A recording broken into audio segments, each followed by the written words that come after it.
Two Places to Call Home by Jody Capp. Art by Christy Hale. Goodbye bedroom, cozy and small. Goodbye pictures and stuffed animals. Today I'm going home, to the place my family comes from. Mama and I are going to Ghana. Ghana is a small country on the west coast of Africa. It is where my mother was born. This will be my first time meeting my grandmother and grandfather, and my first time flying on an airplane.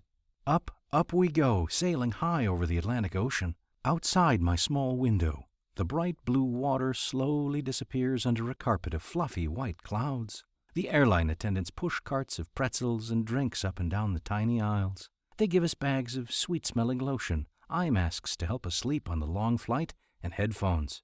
When I plug the headphones into the special arm of my seat, I hear music playing, a symphony above the clouds. Slowly we land in the night. My mother and I step out and breathe in our country. As the warm, moist air greets us, Mama sighs. Ah, what sweetness! We climb aboard a rickety old bus and travel to my grandparents' home.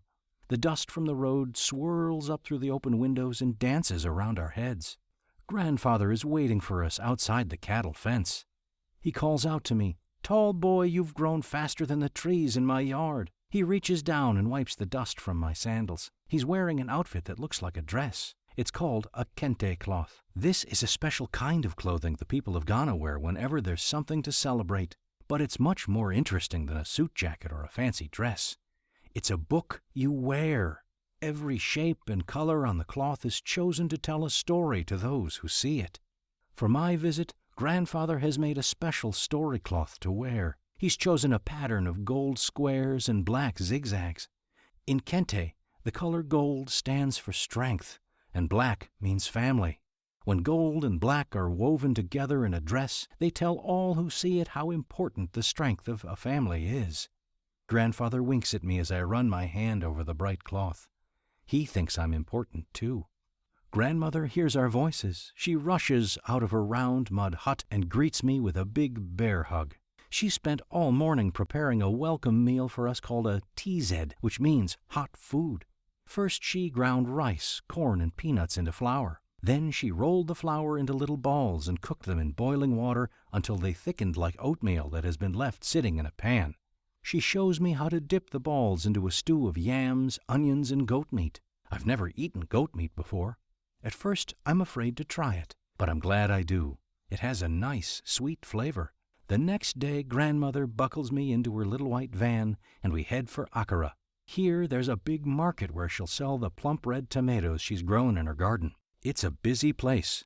My ears are filled with the sound of plantains frying on an open grill and the happy shouts of boys and girls playing soccer.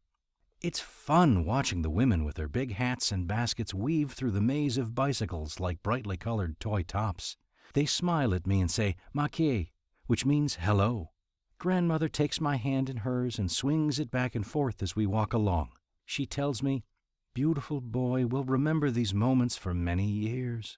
The week has passed too quickly, and the time has come to say goodbye. At the airport, Grandmother gives me an extra long hug for the extra long trip.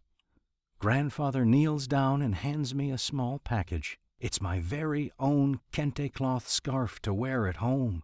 He's woven little hearts onto a black background to tell me and everyone who sees it the story of my family's love. I'll think of Ghana often. It's good to have two places to call home. Goodbye, warm yellow huts and shiny tin roofs. Goodbye, bold red skirts and gentle dirt beneath my feet. Today I'm going home, to the place I come from.